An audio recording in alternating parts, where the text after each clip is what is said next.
Se kop gason ap mase vole, nou va jam mi Yo eti nou manje nan yo. Ba nou pou e vole pou bon, ba nou pou e vole pou son nou gason. Mè zami fè yo? Sa pase. Pase ou ki te nou nan komba, sa fè yo? Oh, dil di may bon kulinam, pou may bon kulinam. Kote. Gina fache la, men. Kote de Vito. Fache la. Kote de Vito. Dim ki sa ye, non? Mam fè ou fè de seri de boy, mam ta fè bouyon la kay la fè yo. Mam fè de seri de boy yo tel. Ale, kem godan. Tout sa Bouyon. Mam fè de seri de boy fè yo. Boy sa ou telman gwo, sa crache yo pou ou koupe yo. Pande yo koupe ou boy fè yo. Bout boy la vole yon tout nan moun tel.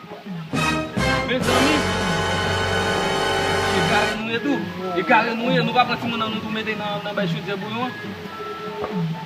Bouyon te gen fyan, nou va tout pren nou mette nan bay la, nou konen mak manje. Nou sotan pil men, Ou pat bezon fin dim sa, non? Ou pise vre. Mwen bay yon tabay doun pap doudi. Dim fo. Mwen bay yon tabay doun Nan pap ki ta fè bouyon, nou ka toujè kwen nan moun dan. Ki konya kem gotan. Gwa vek sa mwen tou nan bay sekre. Mwen vle moun konen nou. Pi gwa metem nan la rin nou. Oh, jase mwe. Pi gwa metem nan la rin konon ki sekre. Mwen konon ki sekre, men kon wè manje, kon wè l'ajan, ou vide tout sak nan vanto. Tout sak sou le stomak ou vide. Ou ba konen l'ajan manje sou yo patou. Men se prinsip nou mwen nan boucho. Don sa prive la sista.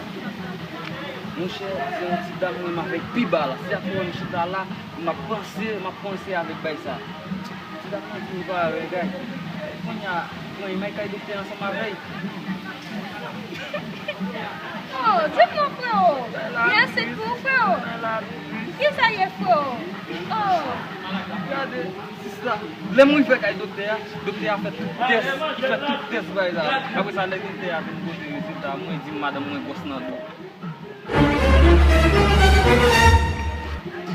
E foute ki dem chita bon kote yo la visye. Fokon, gade, kom do, sa vle di ti moun nan ti moun ya pou bat remplase. Hey! Hey!